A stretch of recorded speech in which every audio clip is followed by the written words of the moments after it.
Tol, may biglaang date kami ng asawa ko, so samahan mo ako mag-ready. Sa pants natin, tol, gagamitin ko tong flare na nabili ko sa Bershka. Ito yung fit niya sa atin ngayon, tol. Sakto lang. Hindi siya super baggy, hindi rin super sikip. Sa pangtaas natin, tol, gagamitin ko tong tank top na to, which is nabili ko from Hanes. Ito na yung itsura ng tank top sa atin, tol. And syempre, itatakin natin yan para mas maganda. Yan. And next, magbe-belt tayo, syempre. So, minimal lang yung logo ng YSL dyan para hindi siya nagsusumigaw. So, ito yung fit natin ngayon, tol. Next natin, magsasapatos naman tayo. Ito yung gagamitin natin sapatos, tol, yung aking YSL na boots. Kaya, tol, nakapagsapatos na tayo. And kung mapapansin mo, bagay na bagay talaga ang boots sa flare. Next, yung mga accessories naman natin. Next, mag-watch naman tayo. Simple lang. Stock natin ngayon, tol, rings, bracelet, tsaka yung ating watch. And next natin na gagamitin yung ating jacket naman.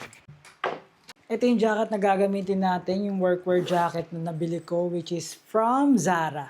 Hindi yan yung normal na haba nito, tol. Pinakrap ko lang to. Susuotin na natin siya. So yung itsura niya sa atin, tol. Napakaganda. Sakto na yung haba niya sa akin. Last time kasi napakahaba nito. Medyo nahilang ako. Not sure pa kung magkukwintas pa ako or hindi na. So let me know kung bagay ba na meron or wala. Muntik ko na makalimutan. Siyempre magpapabango tayo, which is ito yung The One from Dolce & Gabbana. I-spray lang natin dito sa damit natin.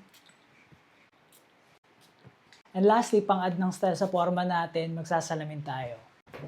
So, gagamitin natin itong aking John Lennon-inspired na glasses. So, yung itsura niya, tol. So, later yung buhok natin, air dry na lang to. So, baka mamaya mag-wax na lang ako or magtatali ako or magka-cap. So, I don't know pa. Pero, ngayon, ito muna yung itsura niya. Ikot muna tayo para makita mo yung whole outfit natin. Dito. Yun lang yung outfit natin for today. Maganda ba or hindi? May dadagdag ka ba? Comment mo lang yun sa baba. Yun lang. Maraming salamat and bye-bye.